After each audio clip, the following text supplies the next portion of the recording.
Saudara-saudara, Salam, bersama saya Pendeta Kristinus Unting dalam Berkat Tuhan hari ini.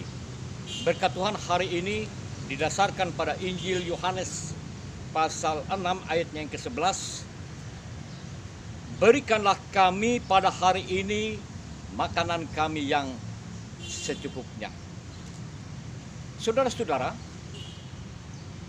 berdasarkan nas ini kita angkat satu judul, Tuhan mencukupkan kebutuhan saudara. Saudara-saudara, dua orang ibu berdiskusi. Salah seorang ibu berkata kepada ibu yang satunya, katanya bahwa orang Kristen itu tidak bisa melimpah, tidak bisa kaya, tidak bisa makmur. Kenapa? Karena Yesus dalam Injil Matius pasal 6 ayat 11 hanya mengajarkan secukupnya, tidak melimpah, artinya tidak makmur, tidak bisa lebih. Saudara-saudara, benarkah orang Kristen tidak bisa melimpah, tidak bisa makmur, tidak bisa kaya? Tentu saja Yesus tidak mengajarkan ajaran yang salah. Tapi yang pasti bahwa manusia yang salah memahami apa maksud Tuhan. Ada beberapa hal kekeliruan dari ibu ini. Yang pertama ialah bahwa apa yang disampaikan ini disampaikan oleh Yesus dari cara pandang Yesus, cara pandang Allah, bukan cara pandang manusia yang penuh dengan kerakusan dan keserakahan. Yang kedua ialah kekeliruan pemahaman tentang kata cukup dalam Matius pasal 6 ayat yang ke-11 ini. Dalam nas ini, saudara, Yesus berbicara tentang kebutuhan setiap hari, yaitu yang berkaitan dengan soal makanan, bukan soal harta, bukan soal uang, bukan soal jabatan dan seterusnya. Jadi tidak ada kaitannya dengan hal yang kita sebutkan tadi, tetapi secara khusus berbicara tentang kebutuhan manusia setiap hari, kebutuhan pokok, yaitu soal makanan. Saudara-saudara, lalu apa yang diajarkan di sini tentang istilah secukupnya? Secukupnya, hal yang pertama mengajarkan kepada kita bahwa kita diajarkan untuk bergantung kepada Allah. Berikanlah kami pada hari ini makanan kami yang secukupnya. Bukan berikanlah kami pada hari ini makanan yang berlimpah untuk 1 tahun. Itu artinya bahwa 1 tahun Anda tidak akan berdoa. Tetapi hari ini saudara berdoa memohon berkat Tuhan.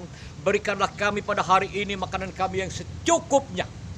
Lalu besok mendapat yang cukup. Besoknya lagi mendapat yang cukup. Bulan depan cukup. Tahun depan cukup. Sepanjang umur saudara selalu cukup. Cukup artinya tidak pernah kurang. Tidak pernah sampai kelaparan. Tidak pernah sampai jadi minta-minta. Tidak pernah bangkrut. Itu arti cukup. Jadi cukup di sini mengajarkan kita untuk selalu bergantung kepada Tuhan setiap hari.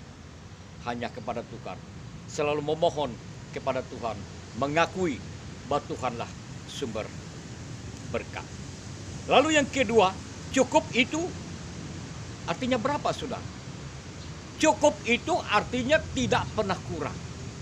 Namun cukup itu belum berarti tidak bisa melimpah, tapi melimpah yang dipakai, melimpah yang digunakan, bukan melimpah yang mubazir. Jadi cukup.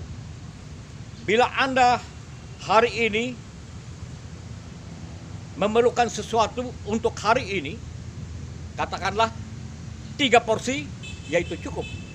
Bila Anda membutuhkan porsi, memang porsi Anda adalah 5 porsi, ya 5 porsi itulah yang cukup bagi Anda. Jadi tidak mendapatkan 4, tidak mendapatkan 3. Tapi juga tidak mungkin mendapatkan 10. Karena 10 itu berarti melimpah yang mubazir, yang basi. Itu kata cukup. Cukup mengajarkan kita untuk tidak serakah, saudara. Mengingat juga kebutuhan keperluan orang lain. Peduli kepada orang lain. Bila kita untuk mengklaim bahwa semua itu hanya untuk kita, lalu bagaimana dengan yang lain? Jadi kita diajarkan tidak serakah. Itu pelajaran yang kedua. Yang ketiga, cukup itu berarti sekali lagi tidak pernah kurang. Cukup. tidak berarti tidak bisa kenyang. Bisa kenyang, tapi tidak kelewatan kenyang hingga dimuntahkan. Tetapi cukup dalam arti sesuai kebutuhan. Saudara-saudara, Tuhan menjamin kebutuhan saudara setiap hari. Hari ini, besok, seterusnya, hingga sepanjang umur saudara. Tuhan menjamin kebutuhan hidup saudara. Hari ini melimpah, tapi besok kosong atau bangkrut. Apa artinya? Saudara, setiap kali kita berdoa kepada Tuhan, berikanlah kami pada hari ini makanan kami yang secukupnya. Ada damai sejahtera, tidak pernah kurang. Tuhan menjamin kebutuhan saudara. Bergantunglah setiap hari kepada Tuhan, sumber segala kasih karunia dan berkat. Amin. Salam kepada saudara-saudara sekalian.